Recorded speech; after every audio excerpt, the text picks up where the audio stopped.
नमस्कार, मैं हूं सिद्धार्थ और आप देख रहे हैं ग्राउंड ओपिनियन टीवी, जहां सच की तस्वीर ज़मीन से साफ दिखती है। अभी मैं सुशांत गोल पे सिटी पे हूं, तो यहां पे हम जानेंगे कि राम मंदिर जो चोरी हुई थी दान पेटियों से, वो 20 दिन के बाद FIR दर्ज हुआ है और 8 लोग गिरफ्तार हुए हैं। हम जानेंगे इस पे आम जनता क्या कहती है। तो आइए जानते हैं, कुछ यहाँ पे लोग हैं, उनसे बात करेंगे, उनके मन की बात जानेंगे। जो राम मंदिर में चोरी हुआ था उसकी 20 दिन के बाद जो है FIR दर्ज हुई है और 8 लोग गिरफ्तार हुए हैं। तो सरकार को इस पे किस तरह की एक्शन लेना चाहिए जो है? भैया ये तो मुझे पता ही नहीं था कि राम मंदिर में चोरी भी हो गया है। मैं तो मतलब इन सब मामलों में कम रहता हूँ। मैं अपना मतलब focus on only earning money. पैसा नहीं कमाएंगे तो कहाँ से खाएंगे। लेकिन समाज में रह रहे हैं, देश में रह रहे हैं, तो कम से कम जो बड़ी टॉपिक है उसके बारे में तो नॉलेज तो रखना चाहिए। उसके लिए कानून व्यवस्था बनाए, कानून जाने अपना काम। हमारा काम तो है पढ़ाई लिखाई करना, पैसे कमाना, अपने जीवन को आगे बढ़ाना। तो अच्छा, अभी माननीय मुख्यमंत्री योगी आदित्यनाथ जी जो है संत कबीर नगर में गए थे, तो वहाँ पे जो संविधान मृत्यु दिवस पे जो है उन्होंने बोला कि अखिलेश और कांग्रेस नज़र नहीं आएंगे 2027 के विधानसभा चुनाव में। इस पे क्या कहना चाहेंगे आप? भैया चुनाव का मामला ऐसा है तो पूरा जो काम देख के ही हम लोग वोट डालते हैं। अच्छा। वैसे मेरा इस बार का दूसरा ही वोट पड़ेगा। अच्छा। क्योंकि मैं भी अभी वोट डालने के उस एज को क्रॉस किया है। कितनी आपकी है? मेरी सिर्फ 20 साल है। आपकी ड्यू भी 20 है जो है जी। तो किसको सरकार देखना चाहते हैं 2027 में जो है, क्योंकि चुनाव बहुत करीब है, फरवरी मार्च में चुनाव होने वाला है, तो किसको सरकार बनाना चाहते हैं? उत्तर प्रदेश में किसकी सरकार आएगी? उत्तर प्रदेश में सरकार की अगर मैं बात करूं तो इसका फैसला अभी भी मुझे लगता है कि लेने के लिए 1 साल बचा है, तो उसी समय लेंगे। ओवरऑल देख के ही लेंगे। अभी निर्णय लेना कुछ जल्दबाजी हो सकती है। अच्छा, अभी कल जो है दिल्ली के मुख्यमंत्री थे, पूर्व मुख्यमंत्री जो है, वो तो अभी राम मंदिर में कल वो गए हैं दर्शन करने, जो कि अभी मामला गर्म है उत्तर प्रदेश में, क्योंकि हालिया में जो चोरी हुई थी उसको लेके SIT बैठी है और जांच काफ़ी बहुत तगड़ा चल रहा है जो है।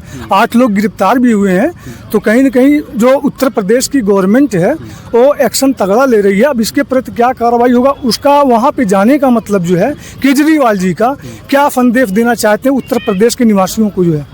अब मेन तो वही जाने कि वो उस जगह किस लिए गए थे। हो सकता है कि दर्शन के लिए गए हों, हो सकता है भगवान जी का आशीर्वाद लेने गए हों। बात आपकी सही है। उनकी सोच के ऊपर डिपेंड करता है ना। अब उनके अंदर तो मैं गया नहीं हूँ। जैसे बात होती है कि किसी को छोला पसंद है, किसी को पनीर पसंद है, वैसे ही सबका दिमाग अलग अलग होता है। बिल्कुल। किसी को चिकन पसंद होता है, किसी को पनीर पसंद होता है। लेकिन तो कहीं उनके माइंड में क्या चल रहा है वो मैं नहीं जानता। लेकिन कहीं न कहीं दिल्ली के वो पूर्व मुख्यमंत्री रह चुके हैं और एक बड़ा चेहरा है। तो उत्तर प्रदेश में कहीं ऐसा तो नहीं कि आप जो है अपना वर्चस्व लहराना चाहती है, ऐसा कुछ हो सकता है? नहीं, अभी तक तो उन्होंने मतलब ऐसा उनका कुछ भी नहीं है। और बाकी उत्तर प्रदेश में बहुत सारे काम हुए हैं। हर सरकार ने काम किया है, चाहे वो अखिलेश की सरकार हो, चाहे मायावती की सरकार हो, चाहे योगी जी की सरकार हो। उत्तर प्रदेश में जो है 2027 विधानसभा चुनाव में बेरोजगार युवा और जो स्टूडेंट हैं उनके लिए बीजेपी के पास क्या मुद्दा होगा?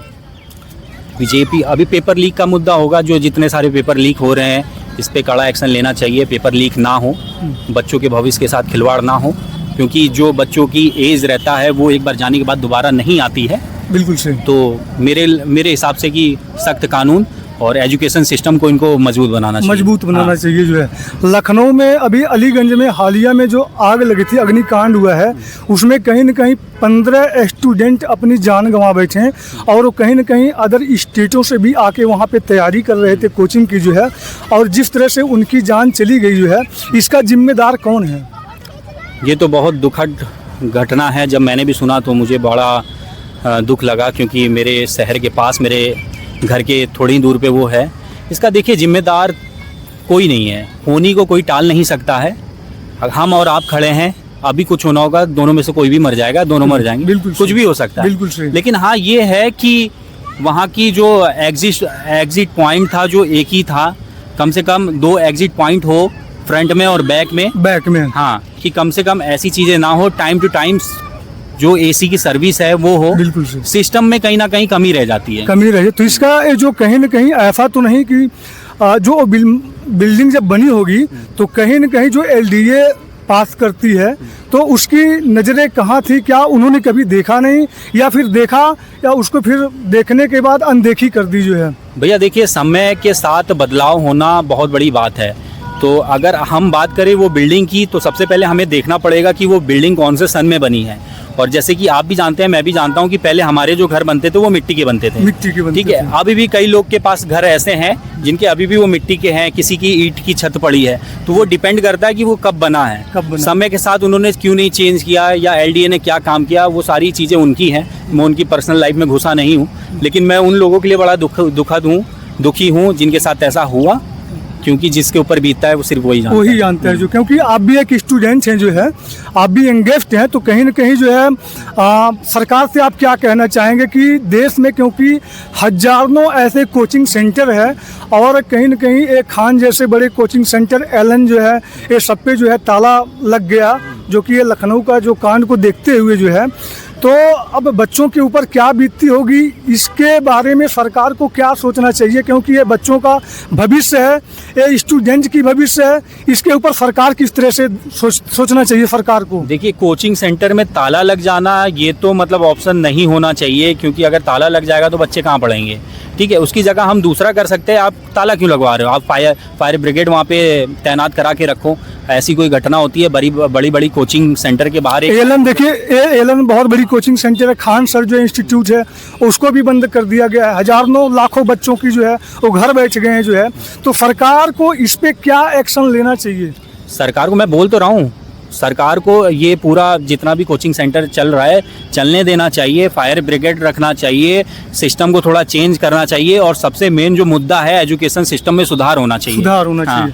और ये जो बार बार पेपर लीक होता है या एक कहाँ पे कमियां रह जाती हैं, जो पेपर लीक हो जाता है, क्या जो है उत्तर प्रदेश में बीजेपी की सरकार है और यहाँ योगी आदित्यनाथ मुख्यमंत्री हैं, और जो कि जिस तरह से प्रशासन इन्होंने टाइट बना के रखा है, क्या जो बड़े बड़े कर्मचारी हैं बड़े लेवल पे जो बैठे हुए हैं, क्या वो बेपरवाह रहते हैं या फिर उनको ये नहीं पता कि उत्तर प्रदेश में किसकी सरकार है।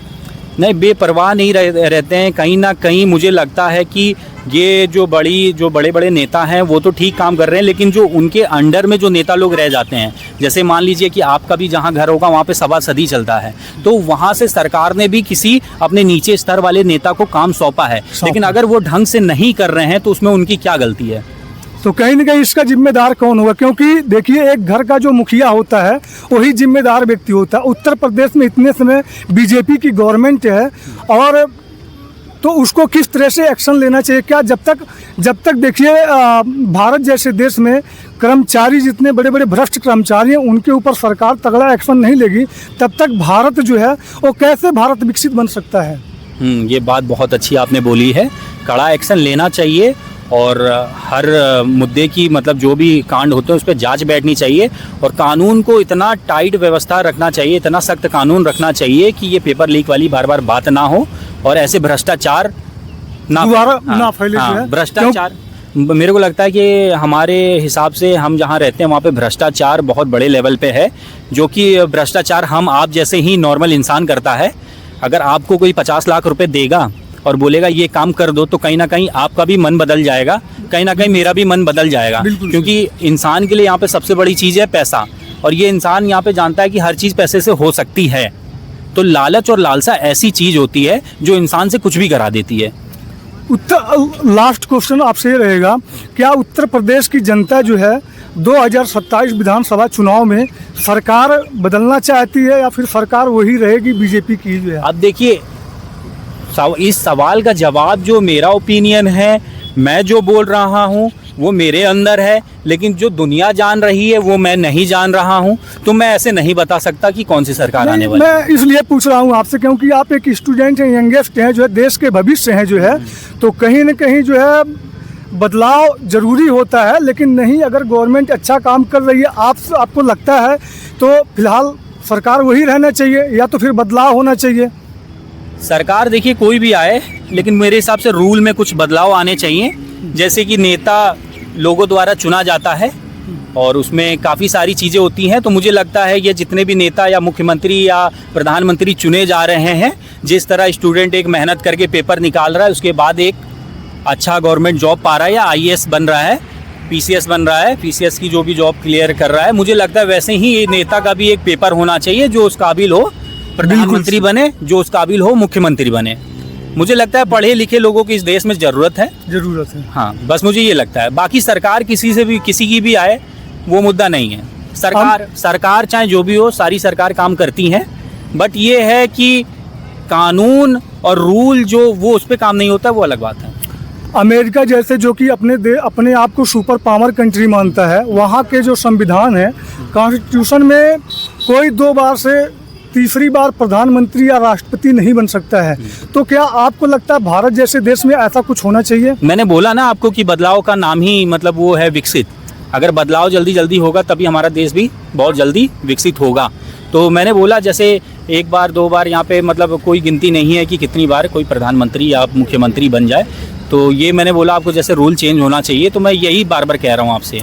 अच्छा, एक सवाल और आपसे जो है, अमेरिका जो ईरान की लड़ाई थी 3 महीने से चल रहा था, तो अभी हालिया में समझौता हुआ है, उस पर 2 महीने के लिए स्थगित हो गया है। कोई भी देश एक दूसरे देश पे हमला नहीं करेगा। और इस समझौते में कहीं न कहीं जो पाकिस्तान के प्रधानमंत्री थे शहबाज शरीफ, उनका पाकिस्तानियों का मानना है कि उनका बहुत बड़ा रोल है। इस पर आप क्या कहना चाहेंगे? पाकिस्तान के बारे में मैं क्या कहूँ। मेरे को लगता है कि पूरे वर्ल्ड में जो सबसे ख़राब देश है वो पाकिस्तान है। जो कि पाकिस्तान के जो प्रधानमंत्री थे शहबाज शरीफ वहाँ गए थे, और वो कहीं न कहीं जो है उस मीटिंग के वो मुखिया थे जो है, एक तरह से अगर कहा जाए जो है, तो कहीं न कहीं पाकिस्तान जो है बहुत ओवर कॉन्फिडेंस में है कि इस लड़ाई को रुकवाने में हमारे देश का बहुत बड़ा हाथ है, भागीदारी है। और होर्मुज़ स्ट्रेट को खोल दिया गया है, जो कि तेल और डीजल पेट्रोल गैस भर के आ रहे हैं जो है। तो इस पे क्या कहना चाहेंगे? अब जनता को इससे थोड़ा राहत मिली है कि नहीं जो है?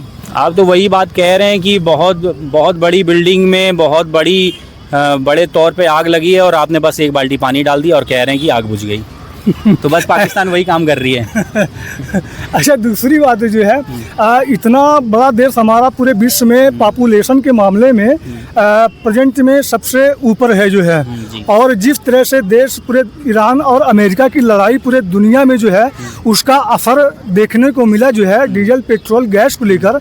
और हमारे भारत जैसे देश में प्रधानमंत्री जो है, आम लोगों का कहना है कि मोदी जी ने जो 56 इंच का सीना था वो कहीं न कहीं इस संकट के घड़ी में और 56 इंच का सीना काम आया। तो इस पर आप क्या कहना चाहेंगे? देखिए, 56 इंच का सीना ये तो मतलब एक वो वाली बात हो गई कि वो इतने बड़े लेवल पे इतने बड़े कंट्री के प्राइम मिनिस्टर हैं, और ये 56 इंच वाला जो सीना वाला है ये सब मीडिया का काम है।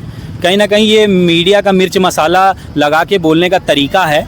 मेरे को नहीं लगता है कि उन्होंने खुद बोला होगा 56 इंच का सीना है, ऐसा कुछ नहीं है। प्रधानमंत्री सारे अच्छे होते हैं, चाहे वो मोदी जी हों, चाहे हमारे इंदिरा गांधी जी हों, चाहे लाल बहादुर शास्त्री जी हों, बिल्कुल सभी अच्छे रहे हैं और सभी ने काम किया है। मुझे लगता है कि आपका भी घर है, मेरा भी घर है, सभी घर में थोड़ी बहुत दिक्कतें होती हैं, तो वैसे ही एक देश भी पूरा परिवार है। बिल्कुल सही है ना। तो 19-20 होता है, घर की बातें घर में रहे, मिल के सब आगे बढ़ें। बाकी बाहर वाला अगर कोई उंगली उठाता है तो फिर देश एक साथ में जो है। हाँ। तो कहीं ना कहीं जिस तरह से इन्होंने उसको मैनेज किया, तो कहीं ना कहीं ये बहुत मोदी जी को क्या आप सलूट 100 नंबर में कितना नंबर देना चाहेंगे? 100 नंबर में मैं उनको नंबर से डिफाइन नहीं कर सकता, क्योंकि मुझे नहीं लगता है कि किसी भी देश के प्राइम मिनिस्टर को हम नंबर से डिफाइन करें, क्योंकि एक आम आदमी अपना परिवार के लिए जीता है और उसमें भी इतनी सारी परेशानियां होती हैं, और वो तो एक प्राइम मिनिस्टर हैं जो पूरे देश के लिए जी रहे हैं। तो मुझे नहीं लगता कि उनको नंबर की ज़रूरत है। एक स्टूडेंट हैं, अभी इनका कहने का मतलब उत्तर प्रदेश का जो विधानसभा चुनाव है और समय आएगा तो बताया जाएगा। फिलहाल जो सरकार काम कर रही है वो कहीं ना कहीं बहुत बढ़िया कर रही है। और मैं सिद्धार्थ, देखते रहिए ग्राउंड ओपिनियन टीवी, देश दुनिया की बड़ी खबरें। मिलते हैं अगले वीडियो में, तब तक के लिए नमस्कार।